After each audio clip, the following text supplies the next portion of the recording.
À 2 mois de la date présumée de l'élection présidentielle, en vue d'un retour à l'ordre constitutionnel au Mali, tous les états-majors peaufinent leur stratégie. Mais dans un pays où le retour de l'administration dans les villes libérées est loin d'être effectif, Modibo Sidibé, la tenue d'un scrutin en fin juillet est-elle réaliste ? Elle est possible, à condition bien entendu que tous les acteurs se mettent ensemble pour voir dans les difficultés non pas des obstacles, mais la nécessité de trouver les solutions pour qu'on aille vers la date indiquée. On est tous d'accord qu'il faut aujourd'hui qu'il y ait des pouvoirs légitimes à Bamako, un pouvoir fort qui tient sa légitimité des urnes, et parce que les enjeux de demain sont des enjeux cruciaux. Il faut donc une autorité forte qui a la légitimité, que les Maliens acceptent parce qu'elle est mise en place pour prendre les décisions et donner les orientations qui sont indispensables. Alors dans une tribune publiée il y a 1 an, vous parliez d'un Mali indivisible, mais une élection présidentielle qui se tient sans les réfugiés et sans les populations de la ville de Kidal, qui est toujours sous le contrôle du MNLA. Est-ce qu'on ne court pas le risque d'une crise post-électorale dont le Mali pourrait faire l'économie ? Bien, on doit faire l'économie de toute crise, quelle qu'elle soit. Mais le problème est le suivant. Si nous sommes d'accord que les élections sont indispensables pour nous, en ce moment, qu'il faut les faire le plus tôt que possible. Le problème aujourd'hui, c'est qu'il faut avoir une élection qui soit suffisamment représentative de l'expression du vote des Maliens, là où ils sont. Les réfugiés, le gouvernement nous assure avoir pris contact avec les pays d'accueil et le HCR pour voir comment leur vote pourrait être organisé. Pour Kidal, nous sommes ravis qu'avec encore la dernière résolution des Nations Unies, on ait vraiment clarifié encore et précisé l'intégrité du territoire du Mali. C'est non négociable. Non négociable. L'exercice plein et entier de la souveraineté du Mali sur l'ensemble du territoire est non négociable. Aucune coexistence possible avec des forces armées, si ce n'est l'armée de la République du Mali. Ensuite, la possibilité également de désarmement des groupes armés. Et bien entendu, les principes républicains comme la laïcité. Donc, à l'abri de cela, les négociations peuvent être possibles pour voir comment Kidal pourrait, même symboliquement, participer à ce vote. Donc, je crois que c'est faisable et des discussions, des négociations sont en cours. Le gouvernement s'y emploie avec ses différents partenaires. J'espère que cela se fera et que Kidal, comme les autres partis du Mali, vont pouvoir voter et donner aux élections qui viennent cette représentativité utile et nécessaire, et en même temps qu'on puisse faire en sorte que la sincérité du vote des Maliens puisse être préservée. Mais le MNLA reste ferme sur ses positions. Pas d'élection, pas de désarmement sans négociation. Nous ne serons restés, notre pays ne serait resté l'otage de quelques groupuscules que ce soit, qui n'ont aucune légitimité en termes de représentation, ni là où ils sont à Kidal, ni du peuple touareg, ni encore moins des communautés du nord du Mali. Nous ne serons pas restés otages de cela. Le cadre est très clair. Et le gouvernement, dans la feuille de route, a exprimé les conditions dans lesquelles un dialogue ou une négociation sont possibles. Ces conditions sont réaffirmées par la communauté internationale. Et dans ce cas, il faut bien qu'on revienne à ça. Je le disais dans ma tribune du 6 avril. C'était le jour où l'MNLA proclamait sa fameuse indépendance de l'Azawad. Le Mali est un et indivisible. Et il est heureux que tout le monde soit d'accord sur cela. Et que l'ensemble de la communauté concourt à l'effort de reconstruction, de stabilisation du Mali. Donc par conséquent, si cette phase est extrêmement importante, il ne peut être pris en otage par qui que ce soit. Le peuple malien ne l'acceptera pas. Et je crois que la communauté internationale non plus ne l'acceptera.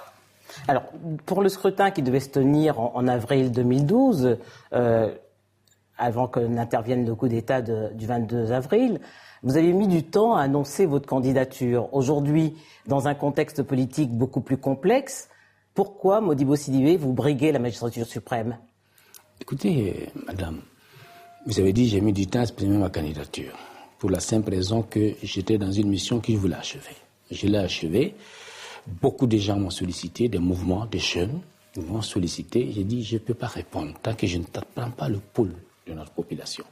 J'ai entamé, depuis le mois de novembre 2011, une grande tournée à l'intérieur du pays, toutes les régions du Mali, y compris Kidal, pour aller à la quête auprès de nos anciens, auprès des représentants des populations, leur dire, voilà ce qu'on me demande. Mais avant de répondre, je viens à vous. Qu'est-ce que vous en pensez? Quel conseil me donner? Et chez nous, c'est très important, les bénédictions. Donc c'est fort de sous cela que j'ai exprimé ma candidature. Quand il y a eu le coup d'État, avant, nous on devait organiser une convention autour de ma candidature, où on devait signer le 25 mars, dans le plus grand stade du Mali, la charte pour le renouveau démocratique. Parce que nous disions déjà que la situation de notre démocratie est en train d'être un peu difficile. Il y a une espèce de fossé qui se crée entre l'élite politique et la base. Le taux de participation faible, l'émiettement du paysage politique devenu illisible pour les uns et les autres. Il faut véritablement qu'un renouveau démocratique permette que les Maliens renouent avec la politique. Les partis politiques sont indispensables à la démocratie. Il reste à savoir quel parti politique. Nous en avons créé et nous pensons en faire la deuxième génération de partis politiques de notre démocratie. On m'a demandé, vous savez bien que j'ai eu quelques difficultés au lendemain du coup d'État. J'ai été arrêté plus de 3 fois. Des sympathisants qui étaient venus me saluer à la maison m'ont dit, parce qu'il y a une grosse campagne de calomnie qui a accompagné tout ça, que vous n'êtes plus candidat. Est-ce que vous serez candidat encore? J'ai dit, mais hier j'étais candidat parce qu'on me l'a demandé pour des raisons que les gens et les autres exprimaient. Ce n'est pas à moi de les reprendre ici. Mais j'ai répondu à cet engagement. Donc cet engagement, avec la situation dans laquelle le pays se trouve aujourd'hui, si je n'étais pas candidat hier, j'ai mis une raison de l'être aujourd'hui. Donc je le suis, madame, parce que je crois fortement que les Maliens ont besoin qu'on rassemble tous les patriotes, qu'on rassemble les républicains, qu'on rassemble les démocrates, pour qu'on puisse effectivement travailler à redonner confiance au peuple, qu'il redresse la tête et qu'on poursuive notre chemin. On a trébuché, il y a eu des acquis, il y a eu des bonnes choses de faites, il y a eu des insuffisances, il faut le dire, dans la gouvernance, dans certaines prises de décision ou dans la conduite et la résolution de certaines questions. Mais alors pourquoi ces signes de délitement de l'État et de l'armée que vous percevez si bien et que vous citez n'ont-ils pas pu être dénoncés plus tôt pour éviter ce coup d'État du 22 mars 2012 ? Est-ce que ces signes-là et consorts nécessitaient ou pourraient justifier un coup d'État ? Le coup d'État n'est jamais justifiable. Il n'y en a pas de bon, il n'y en a pas de mauvais. C'est tous une rupture de la démocratie. Et comme tel, qui ne peut pas être accepté. Donc je ne crois pas qu'on puisse trouver des justificatifs à cela. Mais par contre, il nous faut travailler au cadre républicain, au cadre démocratique. Permettre à l'ensemble des citoyens, justement dans les cas de cette nature, de pouvoir exprimer leur point de vue, d'exiger des gouvernants que leurs préoccupations soient prises en compte, d'interpeller les gouvernements, voire leur dire que le chemin qu'ils empruntent, ce n'est pas le bon chemin, qu'il faut qu'ils reviennent en arrière, qu'ils écoutent le peuple. Et ces contre-pouvoirs ont manqué. Aujourd'hui, les citoyens maliens veulent conquérir ces contre-pouvoirs. Mais est-ce que ce n'est pas le consensus à la malienne qui a été justement un frein ou une dérive à cette démocratie que la communauté internationale a pourtant saluée pendant 2 décennies ? Mais madame, pendant 2 décennies, n'y avait-il pas de démocratie ? Il n'y avait pas la liberté d'expression, tout ce qui est propre à la démocratie, le multipartisme, la liberté des citoyens, la liberté d'aller et venir. Il y avait tout cela. Mais il est vrai, comme je le disais tout à l'heure, il y a eu des déviances, il y a eu des déviations. La communauté internationale a salué une démocratie, les élections se sont passées, on dit que certaines des élections n'étaient pas conformes à ce qui se passait, mais cette vitrine-là, elle a un répondant. Et ce répondant, il faut qu'il puisse fonctionner. Aujourd'hui, nous avons besoin de réconforter la démocratie. Nous avons besoin que la République soit véritablement le rempart, parce que c'est le socle sur lequel la citoyenneté peut s'exprimer pour une nation qui se veut unie et plurielle à la fois. Alors, vous évoquez tantôt l'atteinte à votre intégrité physique, comme celle de plusieurs personnalités par l'ex-junte. Il est question de plus en plus du départ de Mali du capitaine Sanogo. Des pays comme le Nigeria ou le Gabon seraient prêts à l'accueillir. Mais est-ce que ce n'est pas paradoxal aujourd'hui de lui avoir confié la tête de la commission chargée de la refonte de l'armée ? Moi, je suis convaincu d'une chose. Notre système de défense a connu des défaillances, comme notre système de sécurité. Il faut aujourd'hui revoir tout cela. Pas penser les plans. Je ne suis pas dans cet ordre-là.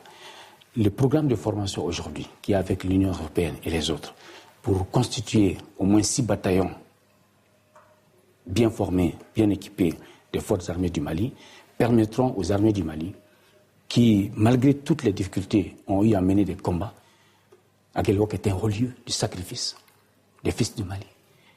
Et donc, qui ont encore quelque chose, puisqu'ils ont montré dans les combats qui ont eu lieu. Cela va permettre de conforter la place des forces armées du Mali dans le dispositif actuel. Mais cela, pour moi, n'est qu'une urgence dans l'immédiat. Il faut repenser notre politique de défense et de sécurité, la mettre à niveau des menaces que nous avons aujourd'hui et des menaces en perspective.